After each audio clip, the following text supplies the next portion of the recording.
I'm Kova Kardashian. I'm 32 years old. And right now, I'm standing outside my own house at 2 a.m., completely soaked from the rain, staring at my phone screen that's lighting up with notification after notification. 27 missed calls and counting.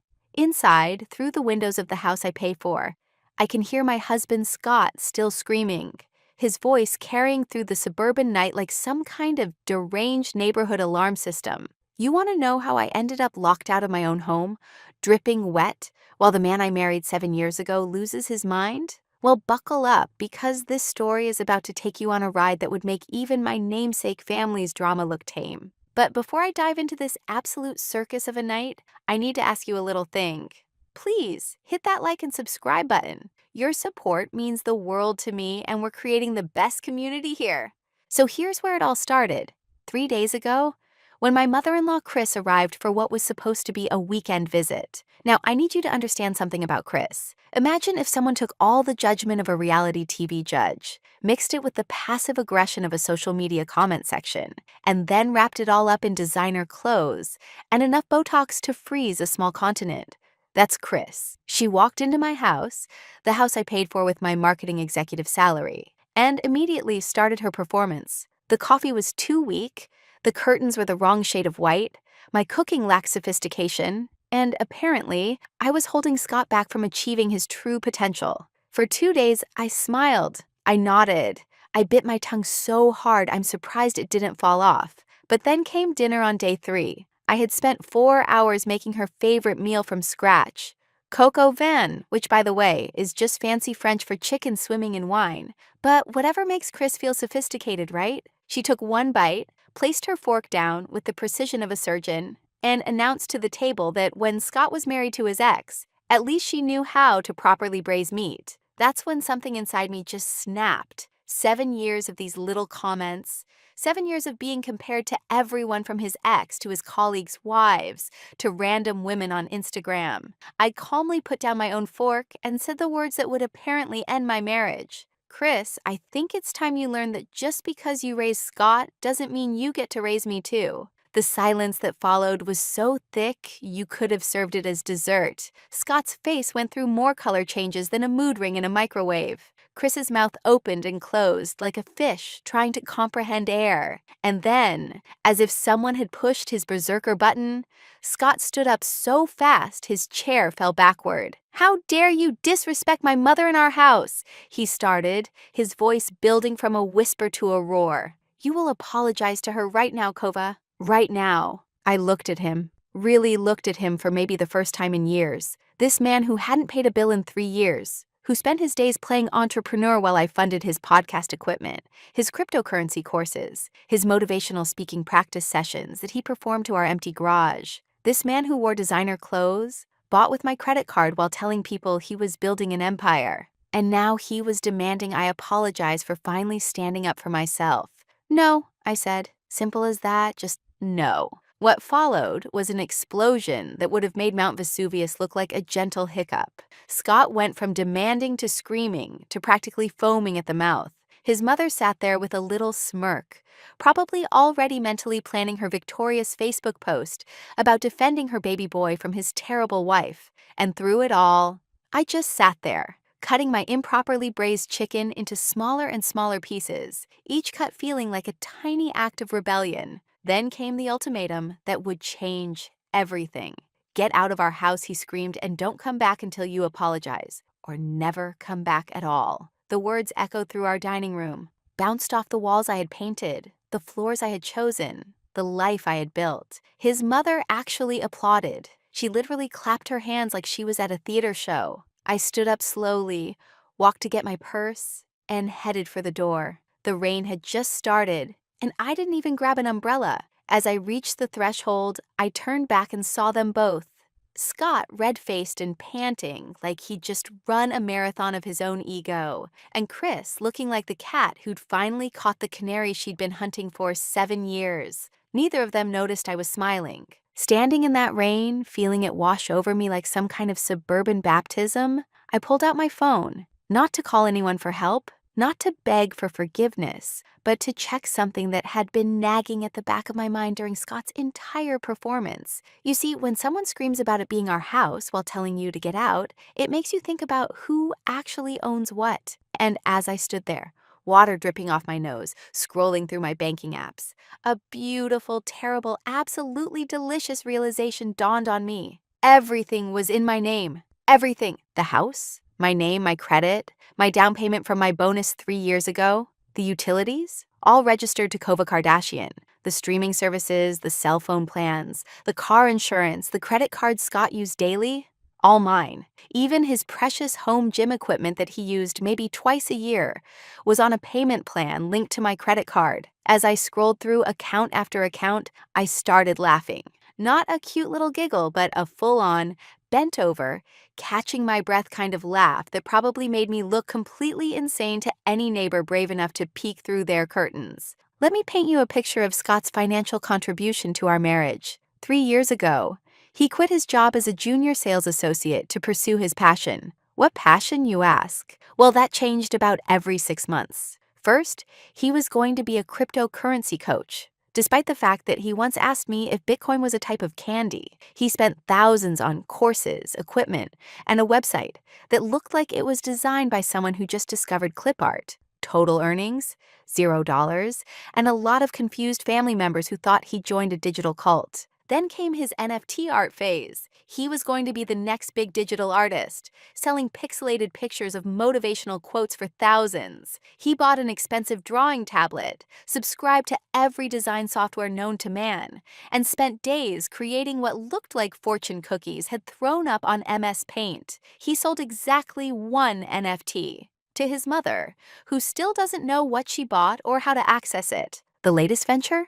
Motivational speaking. He converted our garage into a studio, complete with professional lighting, cameras, and a backdrop that said, "Dream big, act bigger" in fonts that hurt my eyes. He practiced his speeches daily, recording himself giving advice about success while being financially supported by his wife. The irony was so thick, I could have spread it on toast. His YouTube channel had 47 subscribers. 46 were his family members, and one was a bot trying to sell him more subscribers. But here's what really got me as I stood there in the rain, going through our financial history like a detective solving my own life's mystery. I discovered things that made my wet, cold anger burn even hotter. There were subscriptions I didn't even know about. A premium dating app subscription on my credit card. Thank God it showed no activity. Probably because even his potential cheating was too lazy to actually execute. A membership to an exclusive business club downtown that he'd never mentioned, where he apparently went to network while networking meant drinking overpriced whiskey and pretending to be successful. The real kicker? A supplementary card on my account for his mother.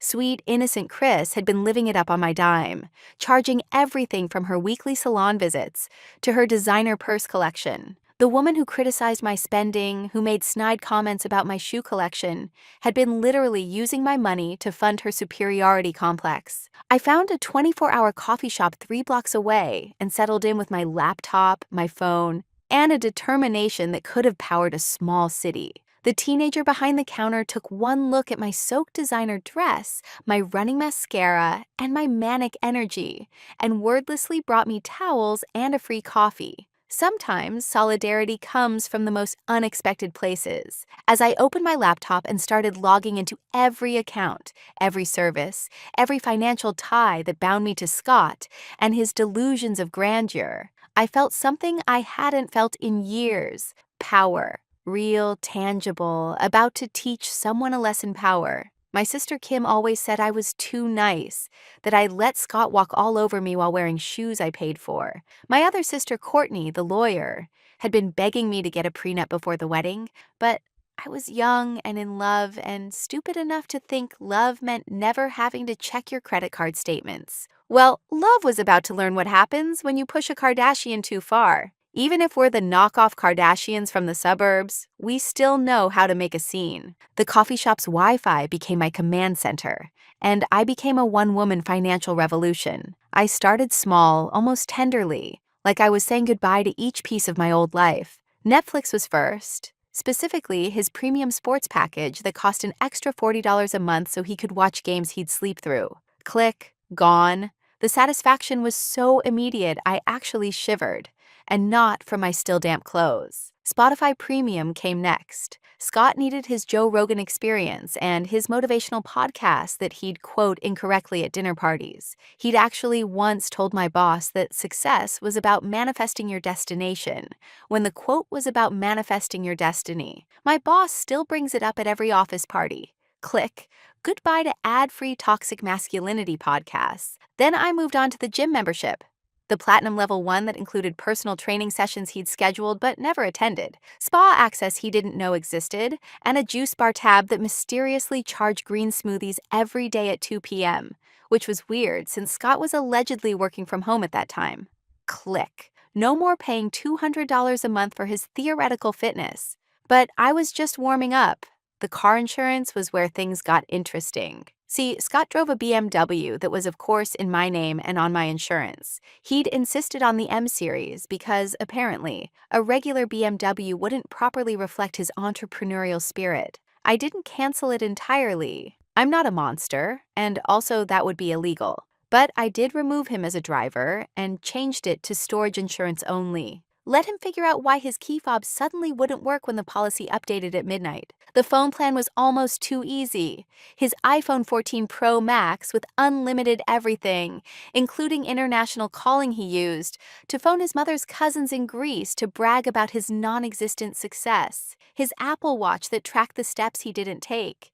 His iPad Pro that he used exclusively to watch YouTube videos about how to be an alpha male. All disconnected effective immediately. The early termination fees? Worth every penny for the mental image of him trying to Instagram story his morning routine only to discover he had no service. Credit cards required more finesse. I couldn't just cancel them immediately. That would be too obvious and possibly legally problematic according to a quick Google search. But I could report them as lost and have new ones sent to my sister Kim's address. I could also remove him as an authorized user, effective immediately. The corporate card he used for his business lunches where he'd pitch ideas to anyone desperate enough to listen? Gone. The Amazon Prime card he used to buy podcasting equipment he didn't know how to use? Vanished. The airline miles card he used to book first-class flights to conferences where he'd pretend to be a speaker, but was really just attending free sessions? Disappeared into the digital ether. As I worked through each account, I discovered more beautiful, infuriating details. He had subscriptions to 3 different business course platforms, all teaching the same get-rich-quick schemes in slightly different fonts, a subscription to a luxury car rental app, despite owning a BMW, because apparently he needed to occasionally show up to meetings in a Lamborghini to really sell his success. A meal delivery service specifically for ketogenic dieters, which was hilarious because I'd watched him eat an entire pizza yesterday while explaining how carbs were poison. The supplementary card for his mother was my masterpiece. I didn't just cancel it. I requested a detailed statement first. $3,000 at Nordstrom last month, $800 at a spa the week before, $400 at a restaurant where she'd taken her book club to brag about her successful son and his lovely home, all on my credit card. All while she sat at my dinner table telling me I needed to be more frugal to support Scott's dreams. I set the cancellation for 6 a.m., right when she'd be trying to pay for her morning latte at her pretentious coffee club, where she held court every morning. The thought of Chris standing there, card declined, trying to explain to her social circle that there must be some mistake, while the barista held her $5 coffee hostage. It was better than therapy. But the best discovery came when I was going through our joint investment account, the one I'd been automatically contributing to, while Scott promised he'd match it when his business took off. Not only had he never contributed a penny, but he'd also been withdrawing small amounts regularly. The transactions were labeled market research, equipment testing, and my personal favorite, networking investments. I traced one networking investment to a charge at a high-end strip club. Apparently, that's where serious entrepreneurs network these days. I documented everything. Screenshots, PDFs, spreadsheets that would make my accountant sister Kendall weep with joy. 7 years of financial abuse laid out in neat columns and damning evidence. The kind of evidence that divorce lawyers dream about. Not that I was thinking about divorce. Not yet. First, I wanted Scott to understand exactly what he'd thrown away with his little tantrum. By 4 a.m., I'd systematically removed Scott from every financial comfort he'd grown accustomed to. The streaming services, the subscriptions, the insurance, the credit cards, the phone plan, even his beloved LinkedIn Premium that he used to stalk successful people and pretend he knew them. Everything would shut off in waves throughout the morning. A perfectly timed symphony of reality checks. The only thing I left untouched was the utilities at the house. I'm not cruel enough to leave someone without power and water. But the cable, the internet, the smart home system he loved to show off to his friends, those were luxuries. And luxuries were about to become a thing of his past. By 6 a.m., I was at my sister Kim's penthouse, freshly showered, wearing her designer pajamas, and clutching a mimosa, while we watched my Ring doorbell app like it was the season finale of our favorite reality show. Kim had set up what she called the war room. 3 laptops, 2 iPads, and a phone specifically to record everything for potential legal purposes. Courtney was already there with her legal pad, making notes about marital property laws, while Kendall was spreadsheeting my finances with the kind of glee usually reserved for Christmas morning. At exactly 6:47 a.m., we watched Scott stumble to the kitchen in his boxers and his business mindset motivates t-shirt. He went straight for the coffee maker, his precious smart coffee maker that he'd programmed to have his extra strong Brazilian blend ready every morning. He pressed the button. Nothing. Pressed it again. Still nothing. He actually hit it, like that would somehow reconnect the Wi-Fi I disconnected it from. Then began what my sisters and I would later call the Great Unraveling. Scott went for his phone to Google the coffee maker manual. No service. He tried the Wi-Fi. Password changed. He attempted to use the smart home app to check the system. Account no longer authorized. The confusion on his face was so pure, so complete, that Kendall actually took a photo of the laptop screen to frame later. By 7:15, he'd discovered the credit card situation. We could see him on the kitchen camera, trying to order coffee delivery on his phone, his face growing redder with each declined payment method. He tried 4 different cards, even the emergency one he thought I didn't know about, the one I'd actually set up for him years ago, and had just finished canceling an hour earlier. The panic was starting to set in. He ran to his home office, his entrepreneurial command center, and tried to boot up his computer. No internet. He couldn't access his cloud storage, his YouTube channel, his 17 different business email accounts. Nothing. He was digitally castrated, and the realization was dawning on him like a very expensive sunrise. At 7:32, Chris arrived. She'd clearly been crying. Mascara making her look like a raccoon who'd lost a fight with a makeup counter. The declined card at her coffee club had been, according to the text she'd sent Scott that he couldn't receive, the most humiliating experience of her life. Someone from her book club had to pay for her latte. A $5 latte had finally brought Chris to her knees. We couldn't hear what they were saying, but the gesticulation was Oscar-worthy. Scott was pointing at various electronics like they'd personally betrayed him. Chris was waving her dead credit card like it was supposed to magically reactivate through sheer force of will. At one point, Scott actually shook his phone at the sky, as if the cell towers were personally conspiring against him. Hey ladies, I know you're invested in this story, and honestly, your support means everything to me. If you've ever wanted to see someone get exactly what they deserved, please take a moment to subscribe to the channel and hit that like button. Think of it as your way of telling every woman out there that we see them, we support them, and sometimes, just sometimes, we get to watch karma work in real time. Your subscription isn't just supporting me. It's joining a community of people who believe that respect in a relationship isn't optional. And if you've got your own story of sweet revenge, drop it in the comments. We're all here for the tea, and honey, I've got the cups ready. By 8 a.m., Scott had tried to leave the house, probably to go grovel at the bank or find a phone store, but his BMW wouldn't start. Not because I'd done anything to it. I'm not that kind of person. But the insurance update meant the smart features were disabled, and Scott, who'd insisted on every possible electronic upgrade, couldn't figure out how to manually unlock a car he'd been driving for 2 years. He stood in the driveway, pulling at the door handle like a caveman discovering tools for the first time. The neighbors were starting to notice. Mrs. Patterson from across the street was pretending to water her plants while obviously filming.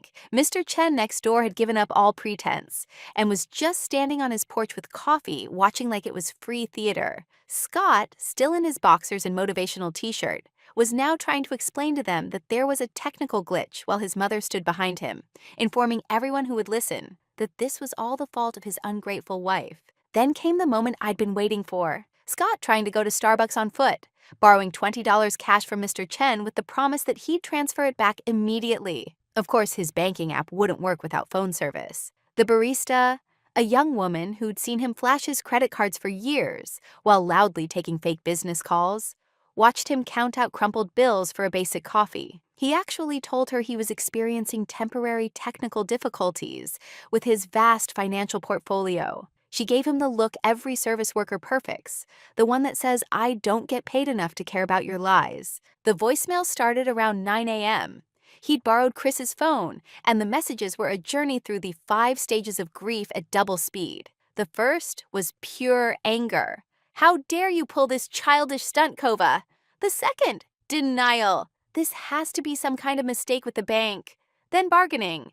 "Just turn the internet back on so I can fix this." Depression. "I can't believe you're doing this to me." And finally, a weird form of acceptance that sounded more like confusion. "Are you serious right now? Is this really happening?" What Scott didn't know was that this was just the beginning. Every hour, another service would shut off. The cable was scheduled for noon, the smart home system at 2 p.m., the automated lawn service, the pool cleaning, the grocery delivery subscription, all of it timed to disappear throughout the day like his dignity, one payment decline at a time. By day 2, Scott had reached levels of desperation that would have been tragic if they weren't so deeply satisfying to watch. He'd spent the night at his mother's house because, surprise, surprise, the smart locks on our house had mysteriously reset themselves to a new code. Watching him try to break into his own home while wearing yesterday's motivational t-shirt was like watching a nature documentary about karma and its natural habitat. The utilities had started their scheduled shutoff. First went the premium cable package he needed to watch his entrepreneurial success shows. Then, the high-speed internet he required for his very important podcast that 12 people listened to, half of whom were related to him. By noon, he was sitting in his mother's living room, trying to run his empire from her tablet, with the screen brightness turned down to save battery, because even she was starting to worry about her electricity bill. But the real entertainment started when Scott tried to access our joint savings account. Now, I hadn't touched that money. I'm not a thief, but I had frozen it using a security feature that requires both account holders to authorize any transactions in person, together, at the bank, with valid ID and working phone numbers for verification. Watching him try to explain to the bank manager why his wife wasn't answering his calls while his mother sat beside him loudly, proclaiming that I was probably having a mental breakdown, was better than any comedy show I'd ever paid for. His friends, those successful entrepreneurs he was always networking with, were suddenly very busy. Jake, his best friend who'd borrowed $3,000 6 months ago for his revolutionary app idea that was just Uber but for people who wanted to walk places, wasn't returning calls. Marcus, his workout buddy who hadn't worked out in 2 years, claimed he was in Dubai when Scott spotted him at the local gas station. Even his barber suddenly couldn't fit him in, which was suspicious since Scott had been going there every 2 weeks for 5 years, paying with my credit card for the premium treatment that included a beard trim he didn't need because he could barely grow facial hair. The job situation was where things got genuinely pathetic. Scott's boss, and I use that term loosely because being a freelance consultant for your uncle's failing real estate blog isn't exactly employment, called to ask why he'd missed the morning meeting. Scott had to explain that his home office was temporarily offline due to technical difficulties beyond his control. His uncle, who'd been paying him out of pity more than need, suggested maybe it was time Scott considered getting a real job with a steady paycheck. the silence that followed that suggestion was so long, his mother actually checked if the phone was still connected. Then came the social media apocalypse. Scott discovered that without his phone, he couldn't access his two-factor authentication to get into any of his accounts. His Instagram, where he posted daily motivation quotes over pictures of sports cars he didn't own. His LinkedIn, where his job title changed monthly, but always included words like visionary and disruptor. His Twitter, where he had opinions about cryptocurrency despite not understanding regular currency. All of it locked behind a phone number that no longer existed in his accessible universe. But Chris, sweet Chris, was having her own journey of discovery. Without her supplementary card, she was learning what the rest of us call budgeting. She actually asked Scott if $40 for groceries was enough for the week. When he pointed out that her usual coffee order was $12, she looked at him like he just told her Santa wasn't real. The woman who'd spent $300 on anti-aging cream last week was now Googling homemade face mask recipes. The revelation came when Chris tried to help Scott by calling me herself. She left a voicemail that would later become evidence exhibit A through Z. She started with how disappointed she was in my behavior, transitioned into threats about how she'd make sure everyone knew what kind of wife I was, and ended with a fascinating confession that she'd always known I wasn't good enough for her baby boy, who was destined for greatness if only I hadn't held him back with my selfish need for him to contribute to our household. What she didn't know was that Courtney had already started documenting everything for what she called the inevitable legal proceedings. Every voicemail, every text, sent from borrowed phones, every attempted login to the frozen accounts. We had screenshots of Scott's dating app profile, spreadsheets of his spending versus his earning, which was basically a comparison between Mount Everest and a pothole, and testimonies from neighbors who'd watched him scream at me to get out of my own house. The twist that even I didn't see coming happened on day 3. Scott's ex-girlfriend, the one his mother always compared me to, reached out on Facebook.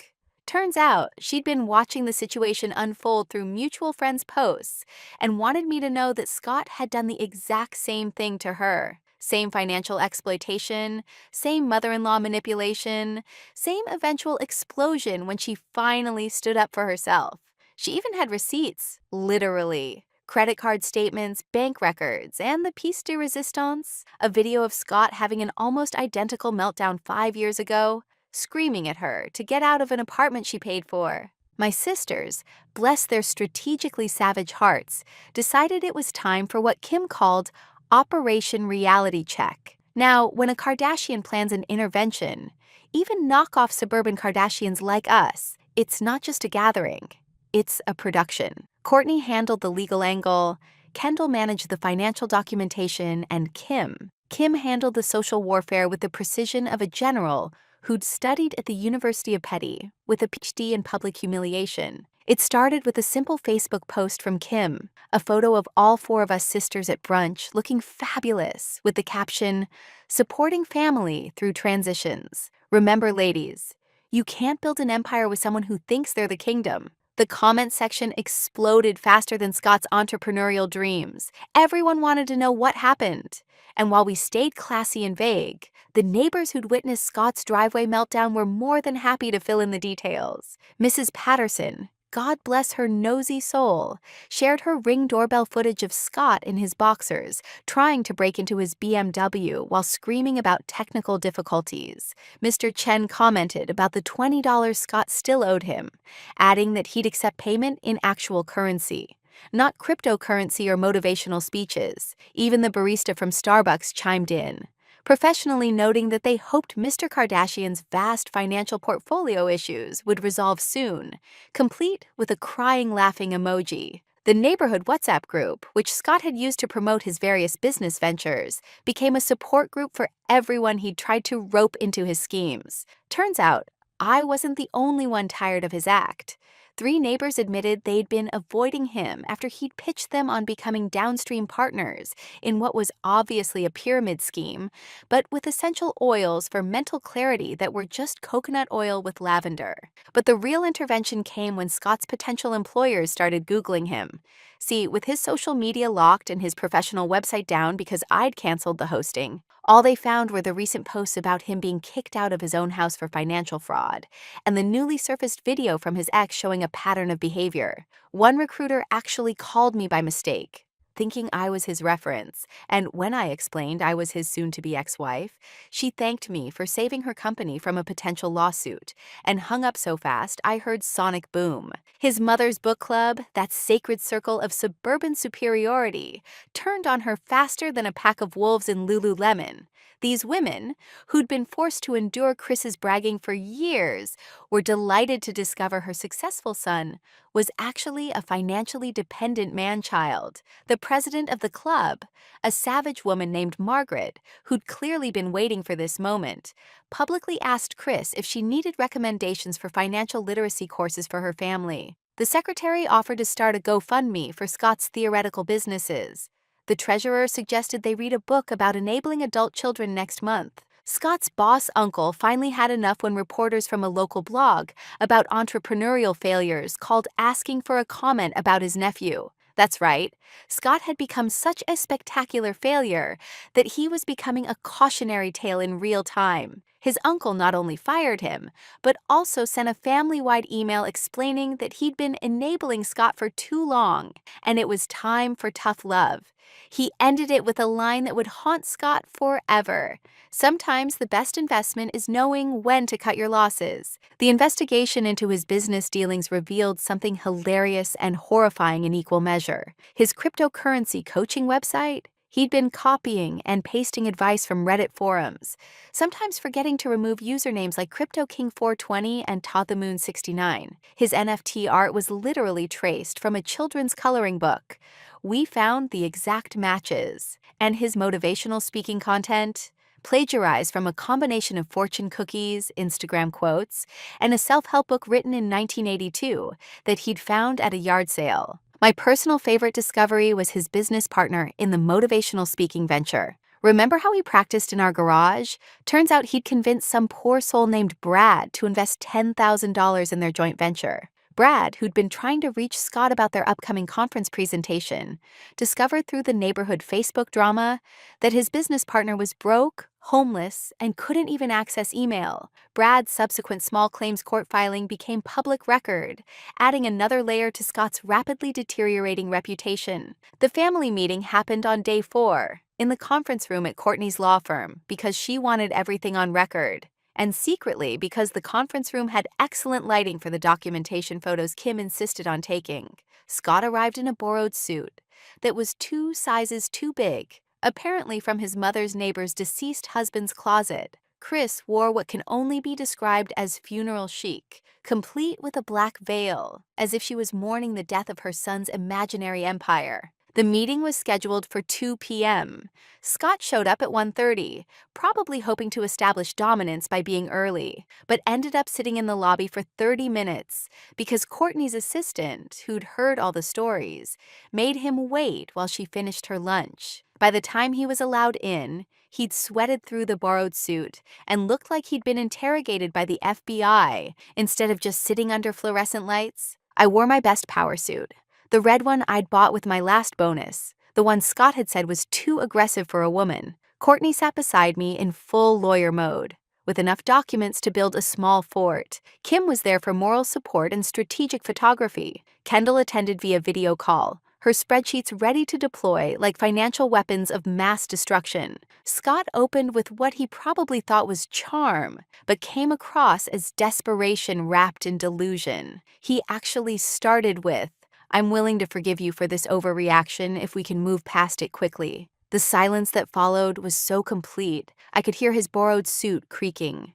Courtney slid the first document across the table, a comprehensive list of every penny I'd spent supporting his lifestyle for the past 3 years. The total was the kind of number that makes you question your life choices and your optometrist because surely you're not seeing that many zeros correctly. He tried to argue that his businesses were investments in our future. Kendall screen shared a profit and loss statement that showed his total business earnings over 3 years, -$47,000. That's not a loss. That's a financial black hole. His cryptocurrency coaching had earned $0 but cost $8,000 in courses he'd taken. His NFT art had earned $50 from his mother, but cost $3,000 in software and equipment. His motivational speaking had earned $200 from a pity booking at his cousin's community college, but cost $15,000 in studio setup. Then came Chris's moment of truth. When confronted with her credit card statements, she tried to claim they were gifts from her son, until Courtney produced the supplementary card agreement, clearly showing it was under my account. The purchases ranged from reasonable to ridiculous. A $2,000 handbag the week after she told me I should shop at discount stores to save money, $500 at a restaurant where she'd hosted a dinner party celebrating Scott's success in business, and my personal favorite, a subscription to a luxury car rental service so she could occasionally show up to her book club in a Mercedes instead of her paid-off Toyota. The confession finally came when I played a recording. Yes, I'd been recording too. Legally, since we were in a one-party consent state.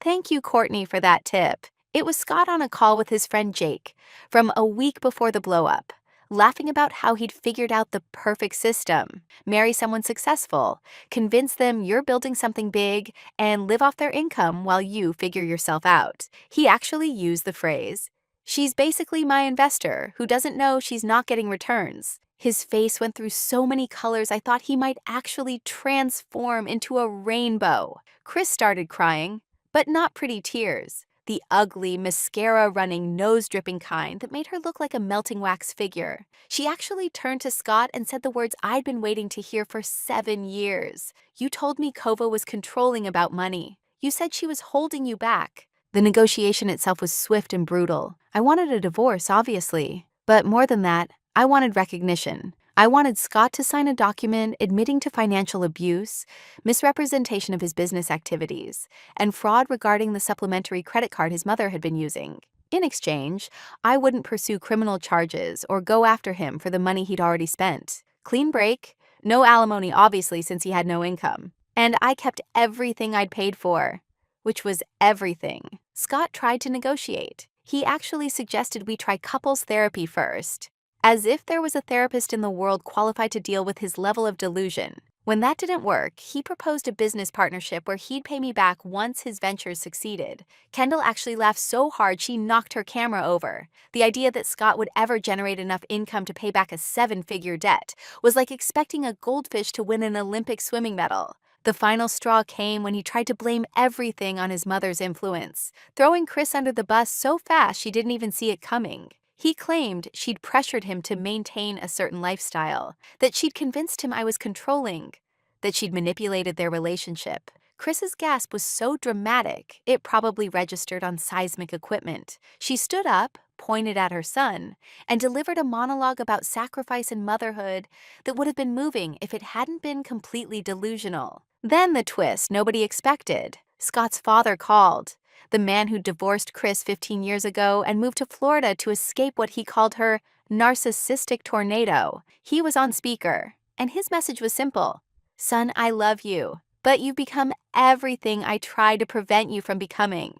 Stop blaming others, get a job, and maybe you'll salvage some dignity before you hit 40. The call ended with him offering me his support in the divorce and suggesting I write a book about my experience as a warning to others. The divorce was finalized in record time, 43 days from filing to decree. Scott didn't contest anything, probably because Courtney had made it clear that fighting would mean releasing all the evidence publicly, including the truly embarrassing stuff we'd held back, like his browser history, showing he'd Googled how to convince wife you're successful while broke, and his Amazon cart full of books about manipulating your way to wealth. The immediate aftermath was poetic.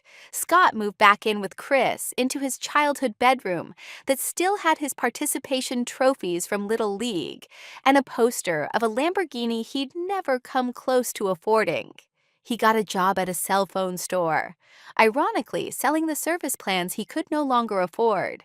His first day, he had to serve Mr. Chen, who made sure to mention the $20 Scott still owed him while buying the most expensive phone in the store with cash. Chris had her own journey of discovery. Without access to my credit card, she had to get a job for the first time in 20 years. She ended up at a department store makeup counter, selling the same products she used to buy with my money. The first time one of her book club members came in and found her working there, Chris tried to pretend she was doing research for a novel about the working class. Nobody believed her, but everyone enjoyed watching her learn to clock in. I, on the other hand, flourished like a plant that had finally gotten rid of the parasites draining its nutrients. Without Scott's constant financial drain, I paid off the credit cards in 3 months, saved enough for a down payment on a better house, and started my own consulting firm. The first client, Brad, Scott's abandoned business partner, who needed help salvaging his actual business after the motivational speaking disaster.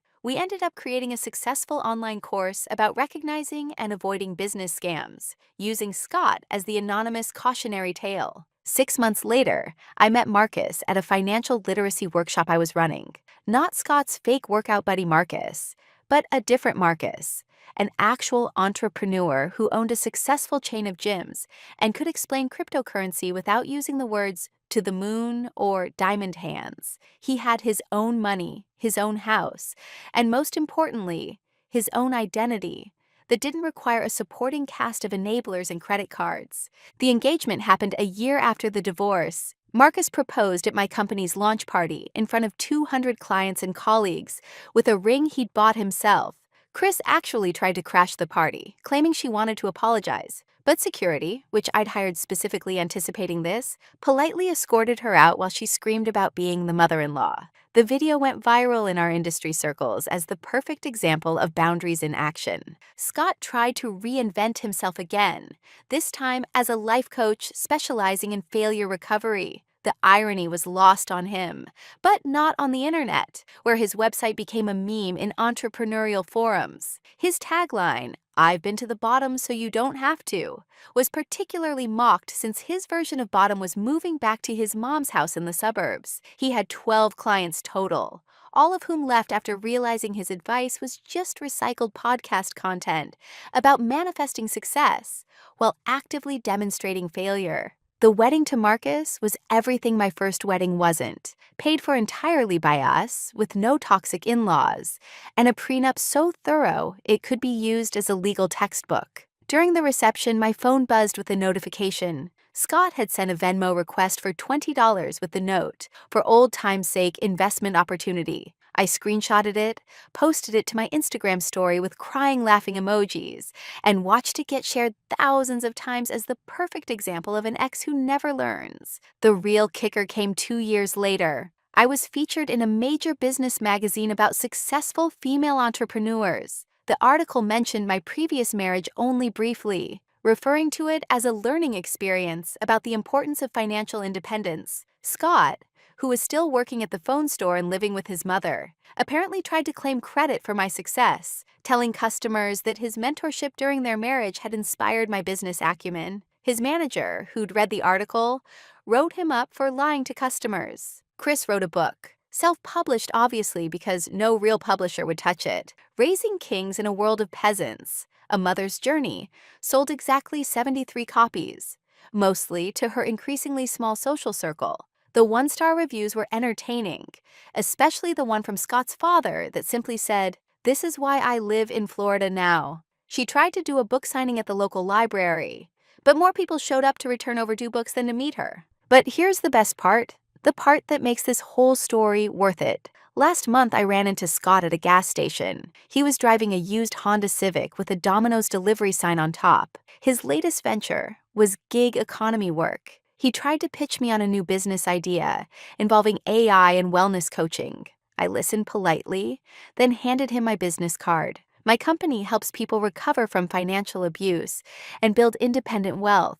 He looked at the card, looked at me in my Tesla, looked at Marcus in the passenger seat, and for the first time in his life, had nothing to say. As I drove away, I saw him in the rearview mirror, still holding my business card, standing next to his delivery car, wearing the same motivational t-shirt from 3 years ago, but now faded and stretched. The last thing I heard was his phone pinging with a delivery order, probably taking him back to the suburbs where his mother was waiting to tell him about her day selling makeup to women who used to respect her. The moral of this story? Never let anyone make you small in your own home. Never let someone build their kingdom on your foundation while telling you you're not worthy of the castle. And most importantly, when someone shows you who they are, a person who screams at you to get out of the house you pay for, believe them. Then change the passwords, cancel the cards, and watch them discover what it's like to actually earn the life they've been pretending to have. Oh, and that 27 missed calls from the title? It became 2,700 over the next month. I saved them all. Sometimes when I'm having a bad day, I scroll through them and remember that the best revenge isn't just success. It's success that's password protected, legally documented, and completely out of reach of the person who tried to dim your light. Want to know the absolute final twist that just happened last week? Scott's latest girlfriend reached out to me on LinkedIn. She wanted to verify his employment history because something seemed off about his claims of being a CEO. I sent her the magazine article about my business, the divorce decree showing financial abuse, and a link to this very story. Her response was simply, "Girl, thank you. Running now." And that's how you turn 27 missed calls into a whole new life. A life where your credit cards are your own, your house is your sanctuary, and your mother-in-law is someone else's problem. Because karma isn't just a bad girl. Sometimes it's a whole bankruptcy court.